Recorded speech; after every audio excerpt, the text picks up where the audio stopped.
Hello, YouTube. Long have we waited. Long have we toiled. But God eventually led Moses out of the desert. And what I'm trying to say is there's an update for the Shining Force mobile game. I'm joined today by Teodrin, who is a co-host and a great friend of mine. He does not know what this update is yet. Nope. But we're going to have fun going through it together. As always with these updates, I have to give full credit to Club Wisdom 8, because he is a YouTuber that is very into Korean mobile games and is very invested into King's Raid and Vespa. So he's the one that figures all this out, if you are curious. But he has brought us news.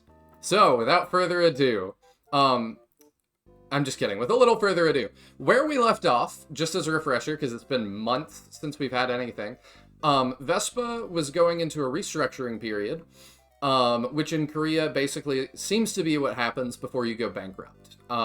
It's like you can sell yourself to somebody else, which is what it seemed like they were trying to do. And we knew offers had been made. Well, now we know what offers are. So, we know what got accepted. Vespa got some new investors, and this is what happened. Small merger notice. Our company, which used to be called Vespa Inc., is now Vespa Co., and they have merged with Art of Field Co. Now, I know what you're thinking, as a probably not Korean citizen watching this. What does Art of Field Co. do? That's a good question. So, Vespa now owns, due to new investors, 100% of Art of Field. What is Art of Field? Art of Field is a clothing brand. Okay. It is a Korean, it appears to be streetwear brand. So, what Vespa have decided to do is they're like, our games are not making enough money to sustain us, so we're going to diversify. And so now we're going to sell games and streetwear. And so now they sell streetwear. Okay. So, I'm on top, so we can look at view all. Yeah, here's what they sell. It looks good. Yeah, I mean, this is stuff that, like, somebody could wear and it would be fine. Prices And the guy stuff are is just, fine. like, hoodies. Yeah. Now, Like, some of the prices feel a little high, but... This is about standard. Is it? Yeah, clothing is more expensive than I think it is. And anytime I go shopping with friends, I'm reminded of that. It's just like, I don't know, seeing stuff in the 80s, I'm like, I don't know. This guy's got the gamer drip. Oh, absolutely. You can't see it, it's cut off, but he's got a, what's it called? A Triforce up here. Right. But anyway, yeah, so this is what they've decided to do, and it's not all they've decided to do. So yeah, that's Art of Field saying what they do. They're a brand that develops unique collections with artistic elements in various fields based on technical wear. I am not a fashion person, that means nothing to me. But... I mean, it's very, like, tech wear is a genre of clothing, if that makes sense. Sure. It's a very specific style. So, here's what we have about this. Deal site, which I had no clue what was. I still don't really. So, Vespa, a Kazakh-listed game company, which means they're publicly traded in Korea, as far as I understand, whose trading was suspended 2 years ago, is expanding its strides into the fashion field. It's understood that the business diversification card was brought out as a winning strategy to resume trading. Basically, keep doing business. So they talk about this epoxy thing as well. We're going to get to them. So let's keep going down here. Vespa recently acquired all shares of the clothing manufacturer, Art of Field, and that's how much that was for. 600 million won. Quick conversion. Do you want to do that for me? $453,021.66. All right, so not a huge acquisition. I mean, it's $500,000, but like, I looked this up before. They spent $3 million to procure Silver Lining Studio. So I know you're like, well, what is that? That is a movie production studio. Now, Okay. Club Wisdom 8, in his video, speculates a little bit, like, what are they going to do with the movie studio? I suspect K-dramas, because that is cheap to produce, and it's very hot right now. I've watched a couple myself, and they're decent. It's definitely not made for my demographic, but that's okay. I still got some enjoyment out of it. But there's some speculation that it's like, are they going to do a King's Raid show or a Shining Force show? Highly doubt. Highly doubt that. I sincerely doubt, like, for Shining Force's case, they have the rights to produce a show based on it. They probably license the rights to the game specifically. Yeah, probably not in terms of rights, but also when somebody says, our business is really struggling, we need to get a bunch of income quickly and diversify, let's not take that niche thing and make it, like, even more niche, you know? Like, a Shining Force show would be quite a niche thing. I don't know, turn it into like a K-drama with some like sizzling May X Max romance, and I think you got something there. The effects for May would be ridiculous. But yeah, so the whole thing is about $3.5 million. So, I mean, this is a lot of economic stuff that's a little bit above my head. We'll keep looking through. I mean, it's on screen so you can read it. Let's see. I'm kind of reading this as we go. Okay, they have some of their stuff there. So Silver Lining Studio is a content production company led by director Moon H. Yoon-seong, which directed the movies Korea and Operation Seoul National University. We are going to pause for a sec and see what those are. Alright, so here we are on my drama list. Let's see what they've made.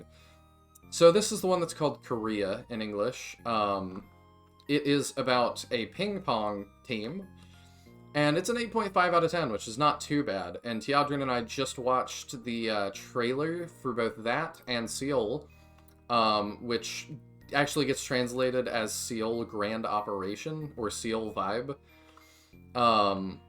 So, like, it seems a little bit Fast and Furious, and that one's a 7.8, which is also not too bad. I didn't realize this is about the Olympics, so it seems like maybe they also do sports stuff. And then this is the one that they got a contract for, so I guess that's secured funding for. And this one is a romance melodrama that is not aired yet. So it seems like it's a company that makes decent K-drama stuff, if that's what you're into. I feel like that would be hard to lose on, because the overhead, like I was saying, is not very high for K-dramas, and they currently are very popular, so they bring in lots of money. So it does seem like a good investment. So yeah, it says, considering that it is difficult for Vespa to generate sales in the gaming field, which is its main business, it's expected they'll try to meet minimum sales standards for maintaining being a publicly traded company through this merger and acquisition. They're also investing in games for Elite Forward. It says, prior to this merger and acquisition, Vespa issued... I don't know what this means. Corporate bonds? Could be. Yes. Convertible bonds right here. Convertible bonds. Okay. You can take the roof off. So about 10 financial investors are looking at whatever this is. I don't know. It's been acquired. I don't know what all this means. I guess this Orion Investment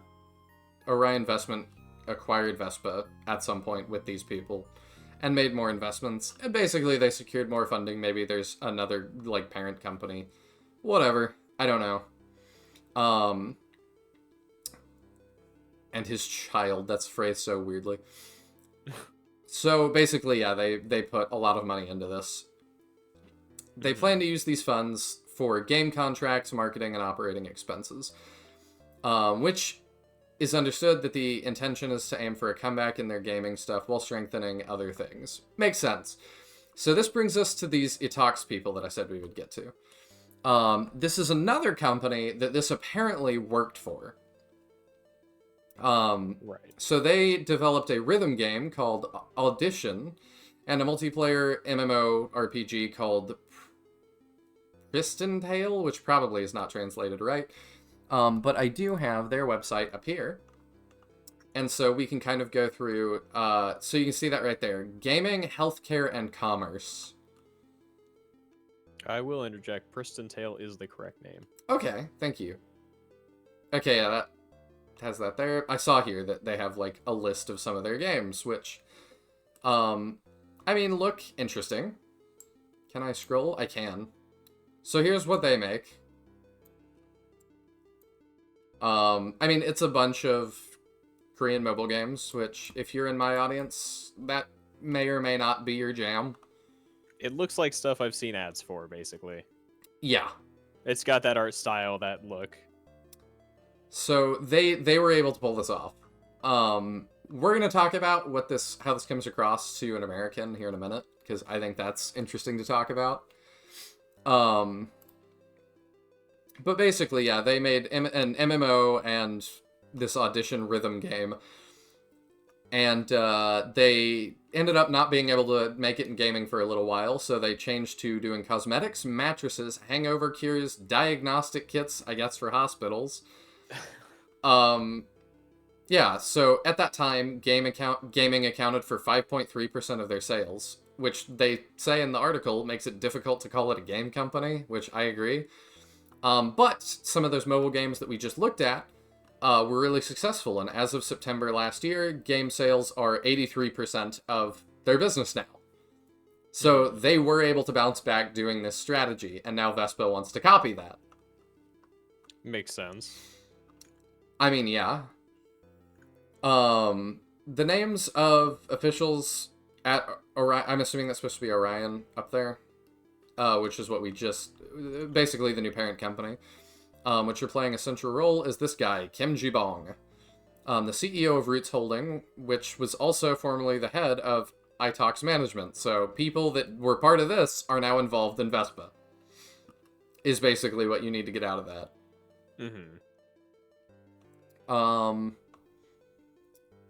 He also does underwear manufacturing. Some of these people do. Like, they're in clothing. And, basically, it seems like they enjoy getting into these low-income gaming businesses and flipping them into large-income gaming businesses that also sell a bunch of other things. So that was reporter Choi Young-hae. I'm terrible with Korean names, I'm sorry. But this article will be linked in the description below, so you can check it out for yourself. And thank you for reporting on that. Now, what does this mean for Shining Force stuff? It means it's going to be a while, again. I think that is pretty safe to say. I feel very comfortable with that prediction. Club Wisdom 8, the YouTuber that I got all this from, once again, is fantastic. He thinks that they are going to try to offload Shining Force still, to try and get more capital. I don't know if I agree with that assessment, because to me, like, if they've put all of this money into wanting to do games, and they very clearly have stated in these articles that they expect to come back and have a big gaming comeback and do gaming again as their main thing. To me, that makes sense that they have some sort of IP attached to that. And while Shining Force is not a large IP, it is an IP.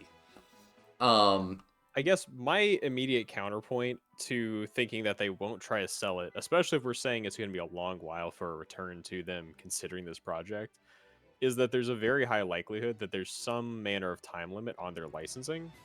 So if they're just going to sit on it, they're going to have to renew that license before they're able to make a game if they sit on it too long.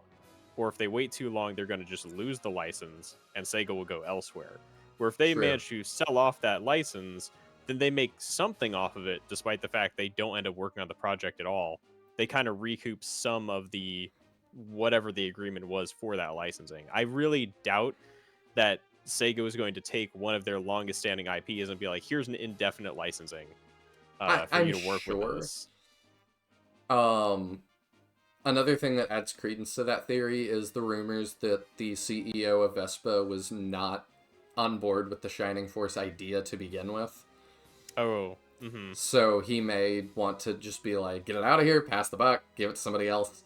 Well, they've already got their big franchise, like, you know, the King's Raid stuff, which I'm not super familiar with, but like I've heard the name around. It's not like unknown. No, but it seems to be on the decline to the point that it's not hacking it anymore. And they're working on King's Raid 2, as far as I understand. And, I'm sure that'll help to some extent, but I don't know to what extent. But what does this mean for Shining Force? I don't know. I don't know if they'll try to offload it or not. We come back to the, I think, question that we always had, which was, how far along are we? You can go ahead and run that in the background, too. Mm-hmm. How far along is this? I don't know. I just don't know how far along it is. If it's close to being done, they'll probably try to get it out the door as a money-making strategy quickly. If it's still a ways away, they may try and pawn it off to somebody else. I don't know. Well, the question is, if it does come out as the game that it was originally intended to be, or does it kind of shift? You know, because we were so far from that original. That Xeon is wild. We're so far from the original announcement and surely development of this project, where I feel like the gacha market is really hard to break into at this point, which is what they're kind of aiming for. And it's kind of like, would it be a better idea for them to take this engine they've built and make almost like a new mobile Shining Force to a degree? Like taking this and effectively making a new / here's all your favorite characters game that's not a gacha, but some other kind of mobile experience. Maybe. I feel like that's going to have a better place in the market than trying to compete with stuff already established, like, Yeah. you know, Fire Emblem Heroes and other gacha games.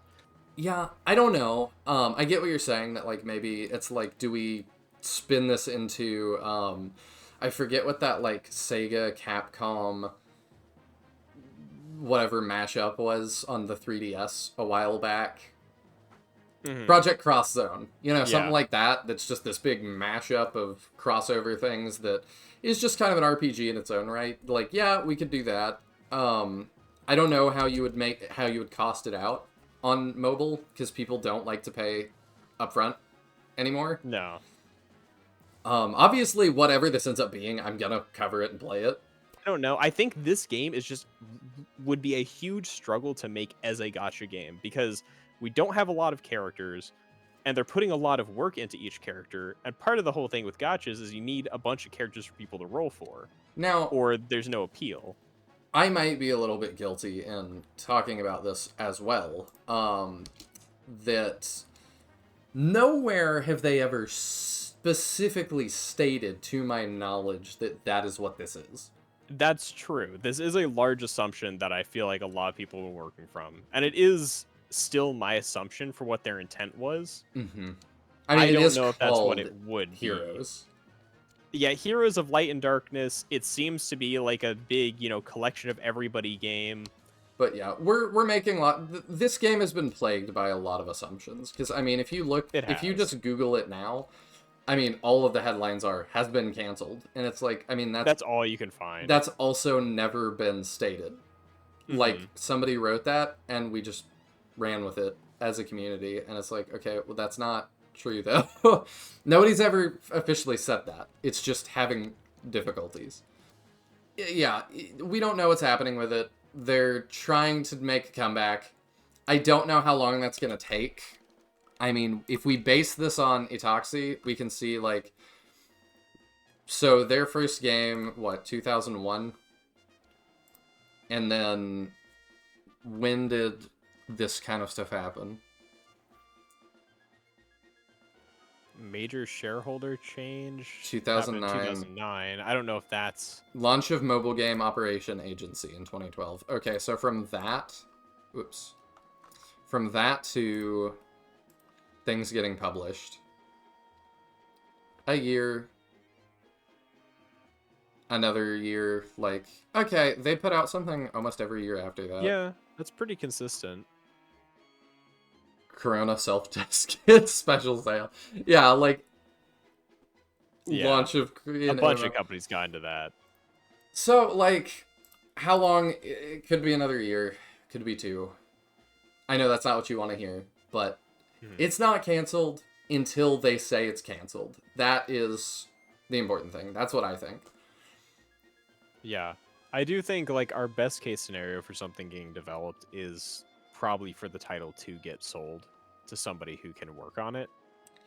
I don't know. It depends how much they want to reinvest in making games. How much you want to reinvest. Can you get King's Raid 2 and that out?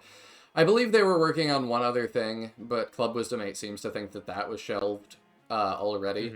Not canceled either necessarily, but shelved. Yeah, but that, like, that's see, not like, happening for a while. I see their, like, issues and dwindling players base with King's Raid being kind of warning signs that, I mean, the same thing's going to happen to probably another game they make and support. Yeah. You know? And I worry about them, you know, also if this doesn't work out, you know, there's a chance that all this financial finagling doesn't work, the company still goes under, and then we're back to square one. So I think it's probably best for the company if they manage to sell the license to someone who will work on it. It's best for the game to get somewhere on stable footing before just having the license expire and be actually shelved because they don't want to renew a license they're not working on. You're probably right.